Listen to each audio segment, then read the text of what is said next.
Supreme court का एक फैसला एफबीआर के खिलाफ सामने आया है, जिसमें यह कहा गया है कि एफबीआर बैंक स्टेटमेंट में जितने भी पैसे आए हैं उन सब को इनकम नहीं बना सकता। मतलब आपकी बैंक स्टेटमेंट में जो क्रेडिट साइड है, जो आपके पैसे आते हैं, उस तमाम पैसों को इनकम नहीं बना सकता। उससे पहले एफबीआर को क्या करना चाहिए जिसकी बेस पे वो उसको इनकम बना सकता है?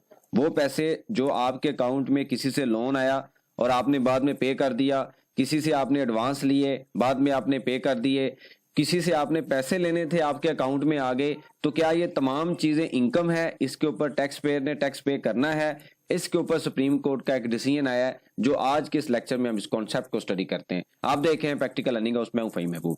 वापस आते हैं टॉपिक के ऊपर। तो ये डॉक्यूमेंट आपके सामने अवेलेबल है, सुप्रीम कोर्ट का सिविल पिटीशन नंबर 862 है। अगर ऑर्डर की कॉपी चाहिए होगी तो मुझे बता दीजिए, लिंक अवेलेबल है डिस्क्रिप्शन में, वो आपको मिल जाएगा। इसमें ये क्या कहा गया है कि आमतौर पर जब हम कोई टैक्स रिटर्न फाइल करते हैं तो टैक्स पेयर क्या करता है, अपनी बैंक स्टेटमेंट को सबसे पहले रिकंसाइल करता है। तो ये जितने भी हमारे क्लाइंट्स हैं जिनकी हम टैक्स रिटर्न बनाते हैं, उनको क्लैरिटी है कि हम एक एक ट्रांजैक्शन के ऊपर डिस्कशन करते हैं। अब मैंने एग्जांपल ली कि एक बंदा है जिसकी सारी रिटर्न को हमने वैल्यूएट किया, उसके बाद हमें पता चला कि इसकी जो सैलरी है वो 8,63,000 है।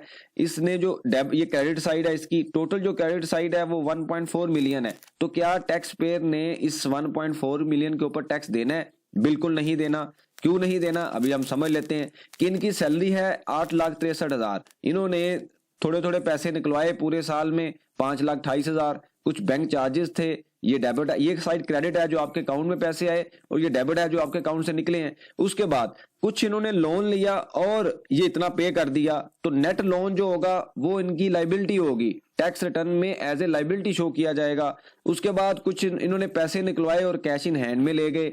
उसके बाद कुछ इनकम टैक्स था जो कि क्लेमेबल है। फिर ये जॉब करते हैं और डिफरेंट सिटी में ट्रैवल करते हैं, तो इनको कुछ जो रीइंबर्समेंट एक्सपेंस मिलते हैं ट्रैवलिंग की फॉर्म में, वो जितनी अमाउंट इनके अकाउंट में आई उतनी ही इन्होंने विड्रॉ करवा दी। तो इसका मतलब ये हुआ कि जब हमने सारी चीजें रिकंसाइल की तो हमें पता चला कि भाई ये जो अमाउंट है सैलरी की, सिर्फ यही टैक्सीबल है और इसके अलावा कोई अमाउंट टैक्सीबल नहीं है, क्योंकि टैक्स पेयर ने जो टैक्स देना है वो सिर्फ सैलरी के अमाउंट के ऊपर देना है।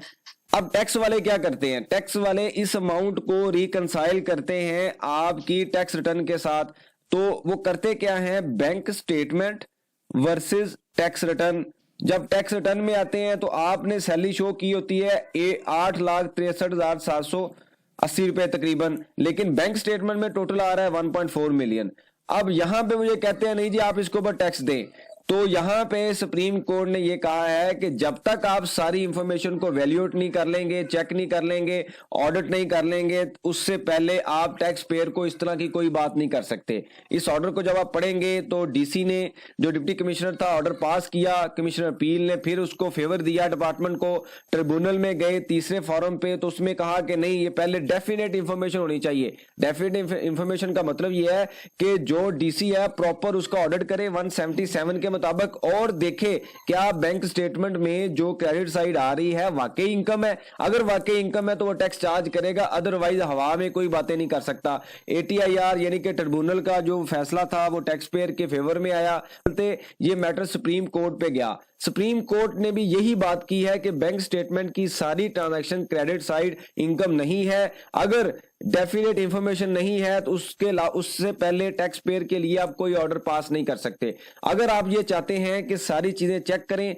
तो टैक्स पेयर का प्रॉपर ऑडिट करें, ऑडिट करने के बाद ट्रांजैक्शंस को देखें। अगर आपको लगता है कि टैक्स पेयर ने इनकम कम की शो की है, कंसील की है, कम रिपोर्ट की है, तो आप उसको टैक्स चार्ज करें। अदरवाइज आप डेफिनेट इंफॉर्मेशन आपके पास अवेलेबल नहीं है, बैंक स्टेटमेंट कुछ और कह रहा है, टैक्स रिटर्न कुछ और कह रहा है, आपने मफरूजे की बेस पे टैक्स पेयर को आप कुछ नहीं कह सकते। तो ये एक बहुत बड़ा डिसीजन है सुप्रीम कोर्ट का। जो लोग ये कहते हैं कि बैंक स्टेटमेंट में सारी चीजें रिपोर्ट करनी चाहिए, या जो लोग ये कहते हैं नहीं करनी चाहिए, दोनों के लिए बेनिफिट है। सबसे पहले जैसे हम बात करते हैं पहले भी कि जब आप टैक्स रिटर्न फाइल करें, जैसे ये एबीसी मिस्टर की टैक्स रिटर्न हमने बनाई, लेकिन सबसे पहले हमने बैंक स्टेटमेंट को रिकंसाइल किया, तो हमने ये देखा कि बैंक में क्या आ रहा है और क्या हमने रिपोर्ट करना है। बाकी सारी चीजें रेलिवेंट उसी हेड में रिपोर्ट है। आमतौर पर हम ये देखते हैं कि सारी अमाउंट उठाई जाती जाती है और उसके ऊपर जो टैक्स है वो चार्ज कर दिया जाता है। ऐसा बिल्कुल नहीं है, ये जो इंफॉर्मेशन है ये बिल्कुल रॉन्ग है। डिसीजन लॉ के मुताबिक टैक्स रिटर्न फाइल करनी चाहिए।